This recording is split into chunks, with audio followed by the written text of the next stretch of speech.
104% tariff, a thunderous blow that leaves China reeling. Not 10%, not 50%, but 104%. Donald Trump has unleashed an unprecedented tariff strike aimed squarely at Chinese goods, like a trade missile with maximum impact. Beijing is stunned, and exporters are thrown into full-blown crisis mode. This is no longer just political posturing, it is a full-scale economic punishment, and the world is holding its breath to see how China will strike back. The Hong Kong Stock Exchange just opened, everything looked normal. But just a few hours later, the whole market was in the red. No one had time to react. The news spread like fire in the wind. The US launched new tariffs on Chinese goods, and then, boom, China's financial market is in free fall. The most painful fall in 3 decades. Chinese markets deep in the red. Now Hong Kong stocks plunged the most in almost 3 decades. Beijing intervening to help stabilize markets. That's as the rout deepened after sweeping U.S. tariffs. China's sovereign fund central, Huichen, increasing holdings in Chinese. The Hang Seng Index in Hong Kong plummeted 13%, the sharpest decrease since more than 30 years. Hundreds of billions of dollars in market capitalization evaporates cleanly as if it never existed.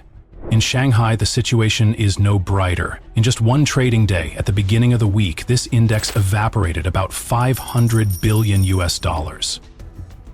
No one thought things would get that bad. At least not yet. Market disorder. Investors panicked. This is all just the prelude to a war that the whole world is about to witness. When everyone was still stunned by what had just happened in the market, Donald Trump did not stop. He wanted to play big, and so began a series of uncompromising actions. February, Trump decided to impose tariffs 10% on Chinese goods, a strong move that caught the world's attention. It doesn't stop there. March, he continued to push for additional taxes, 10% more, double the original number. China is already feeling the growing pressure, but this is not all. Last week, Trump announced an even more terrible number, the tax rate 34% for Chinese goods. A discounted reciprocal tariff of 34%. I think, in other words, they charge us, we charge them less, so how can anybody be upset? When it seemed like everything had reached its peak, Trump didn't stop threatening we'll increase the tax rate further 50% more, bringing the total tax rate up to 104%. It is not just a number, but a comprehensive attack, threatening and asserting power. Everything is now no longer simply a trade dispute, but a real battle for power between the world's 2 largest powers. Can China resist this pressure? The answer is gradually being revealed. When Donald Trump mentioned the number 104%, it's not just a tariff, but a direct declaration of war on China. 104%. It sounds like an absurd number, but in reality, it's almost equivalent to 1 embargo comprehensive. If this number is applied, the US will almost completely eliminate all trade transactions between the world's 2 largest economies. Simply put, with such high tariffs, no company dares to bring Chinese goods into the US, and vice versa. It will be difficult for US businesses to export to China. Mr. Trump's goals are clear. Punish China for daring to respond to the tariffs that the US has launched. He wanted to create one insurmountable resistance, a shock strong enough for China to submit and accept, to renegotiate all trade conditions with the US. And with numbers 104%, Trump not only wants to increase pressure, but also wants to make China face a choice: give in or face the risk of severe economic recession. China counterattacks. Not silent, not reckless. Right after the US imposed a 34% tax, China did not hesitate to respond with a similar tax, also 34%. But unlike the hasty reaction, Beijing chose to fight back in moderation. In the early stages, China did not add fuel to the fire, but precisely targeted key US industries. The first blow targets energy: coal, liquefied petroleum gas, products that the US is trying to boost exports of.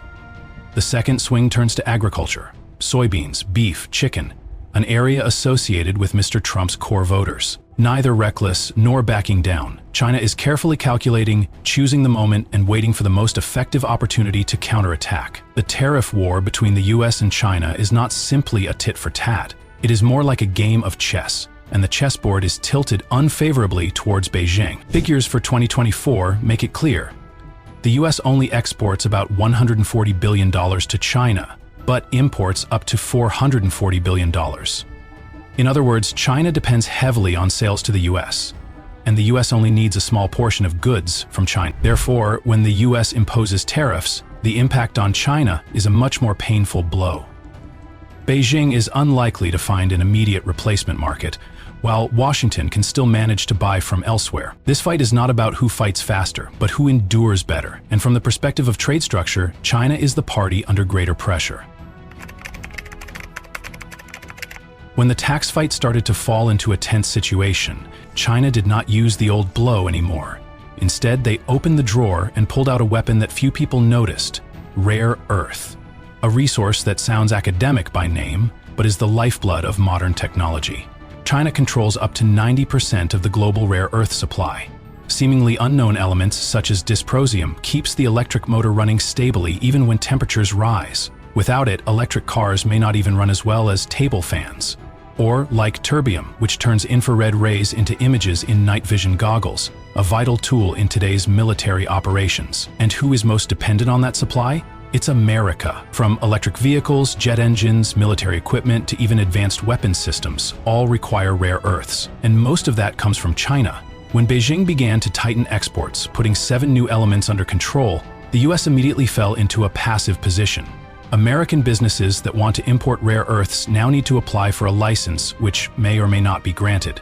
In fact, it's a soft ban, not as loud as imposing tariffs, but this is a counterattack that goes straight to the nerves of American industry. Beijing doesn't need to say much, it just tightens a small valve and lets the rest of the anxiety flow out on its own. But China has not stopped. After the first warning, Beijing tightened the siege by adding 7 types of rare earth to the export control list. In theory, American businesses can still buy, but only if licensed. Actually, it's a soft ban. The US has stockpiles, but it's like oxygen tanks. It works at first, but then it runs out. At that time, if they want to continue production, they will have to go back to negotiate with the party holding the valve. China's counterattack is not noisy, but dangerous, hitting the exact weak point, gradually suffocating America's technological lifeline.